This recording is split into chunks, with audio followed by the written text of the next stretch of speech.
Wow, super. Dneska sa budeme rozprávať cez paličku, lebo je to jediné miesto, kde si môžem dať takto ten telefón. No asi hej. Takže oproti mňa je more, ideme sa rozprávať o tom, ako som na pláži a som pri mori a je tu úplne krásne. Akože je trošku zamračené, ale aj tak sa to dá, lebo neprší. Lebo keby pršalo, tak tu nenahrávam toto video.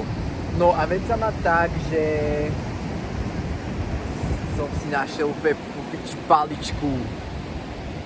Ja už som zberateľ paličky a ako mi povedala, ja som taký havinko. Mamina mi povedala, že už od malička som zbieral paličky, ale táto palička je úplne najviac. Wow. Som s ňou aj čosi tak čarbal do toho piesku, potom som robil také tie kung fu, Shaolin, plávanie, neviem, proste keci. No ale chcel som povedať tú tému, že čo sa mi deje je, že proste ja niekedy som moc v jaskyni, že sám a potom sa mi stáva to, že cítim, že potrebujem vidieť ľudí, lebo asi to je také normálne ľudské, že potrebuješ byť medzi ľuďmi a tak, keďže moja práca je momentálne doma a tak, ale snažím sa ísť buď sa prejsť alebo tak, ale stáva sa mi to, že som už proste niekedy tak sám, že mám normálne takú, že sociálnu úzkosť, že úplne mám takú paranoju, keď už nejakú dobu som proste s ľuďmi sám, že ísť medzi ľudí. Krásne vlny, more, potom vám to nahrám na konci tohto videa, takže zostaň.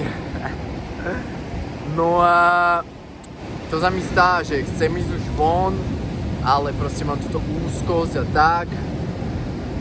Potom neviem, ako sa mám na ľudí pozerať, proste dneska som si dal okuliare, akože aj kvôli slnku, ale hlavne kvôli tomu, že nechcem mať očný kontakt, lebo mám také menšie paranoje.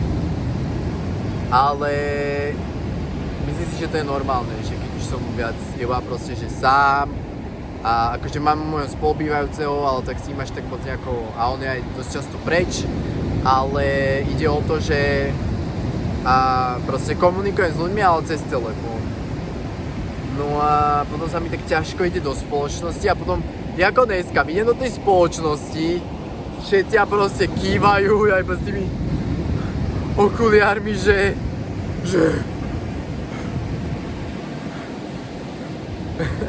proste idem tam cez dedinu na pláž a ja proste bývam tam, kde sú krávy a kone a idem cez dedinu na tú pláž a hrajú tam futbal a proste sú tam tí opití a tak a všetci úplne pohode, fajn a ja úplne, že ježiš, že nechcem sa s nikým rozprávať.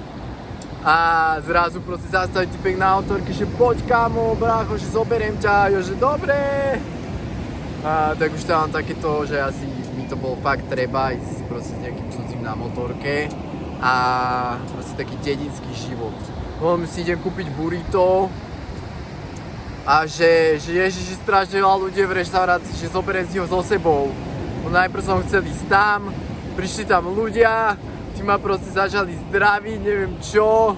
A ja, že super, akože som aj rád, nie, že proste bol som sám, tak som rád, že mám nejaké interakcie, ale vôbec som na to nebol pripravený nejako psychicky. Ale som rád, akože som veľmi milo potešený, vieš, že za tebou a takto proste tá teta, čo tam varí, to je úplne, že aj mi amor a takto a ja, že som radšej so sebou. Tak už bolo to na mňa trošku moc.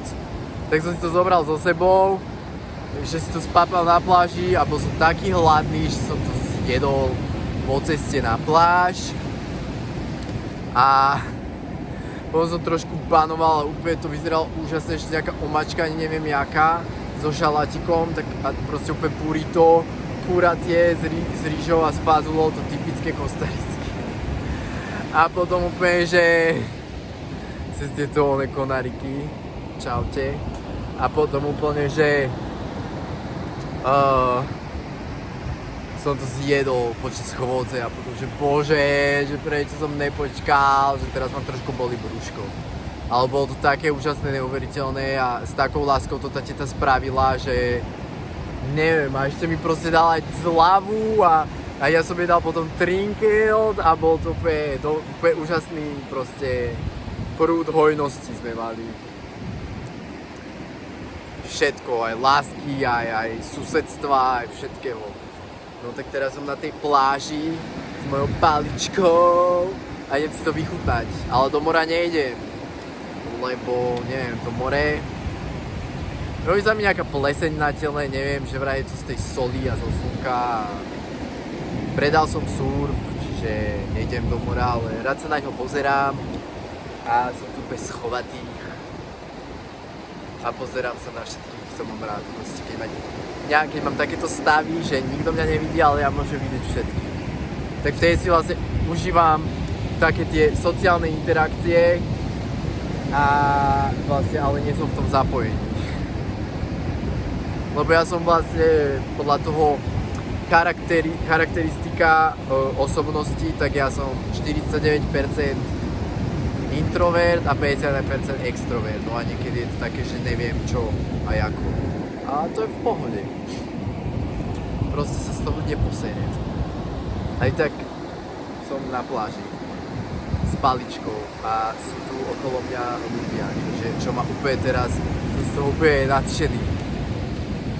A tak asi bude pršať.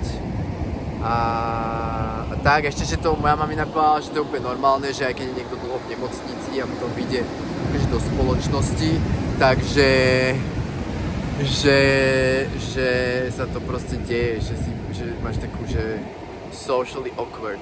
Akože neviem, ak sa to poviem po slovensky, ale že si taký proste, že wow, ľudia. Takže tak.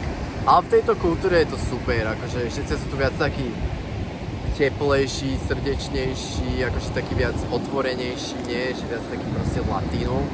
Takže je to viac také, že hej. Som rád. Teraz vám idem ukázať koniec hlásenia mojich kecikov. A idem vám po toto, tam je to more, tuto je taký les.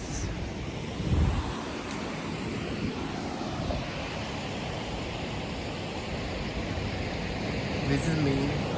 A tam je Oskar. Čaute, Palička, pozdrav.